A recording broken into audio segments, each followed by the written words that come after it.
dear students, welcome to the homemade experiment number 19. This is drip irrigation. You see, this is the waste bottle of what we are using for dripping, in hospitals. After taking this one, you take this one and make hole here. One. And fill water here. Then you adjust yourself here. You see here. You see, this is the adjustment. If you want to do, you see, water how it comes. ನೋಡಿ ಅಲ್ಲಿ ನೀರು ಎಷ್ಟು ಚೆನ್ನಾಗಿ ಬರ್ತಾ ಇದೆ.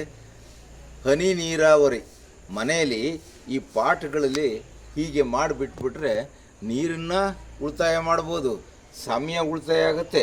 ದಿನಕ್ಕೊಂದು ಸಾರಿ ಹಿಂಗೆ ಕಟ್ಟಿಬಿಟ್ಬಿಟ್ರೆ ಸಾಕು, ಇಷ್ಟು ನೀರು ಒಂದು ಪಾಟ್ಗೆ ಸಾಕಷ್ಟು ಆಗುತ್ತೆ ಅಂತಕ್ಕಂಥದ್ದು ನಿಮ್ಮ ಗಮನ. ಇಲ್ಲಿ ನೋಡಿ, ಇಲ್ಲಿ ಅಡ್ಜಸ್ಟ್ಮೆಂಟ್ ಇದೆ, ಇಲ್ಲಿ ನಿಂತೋಗುತ್ತೆ.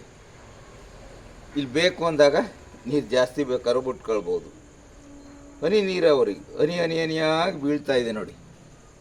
This is called simple home made drip irrigation. You do it, parents. You can use this one in your home to grow the plants in pots. So thank you. Do it.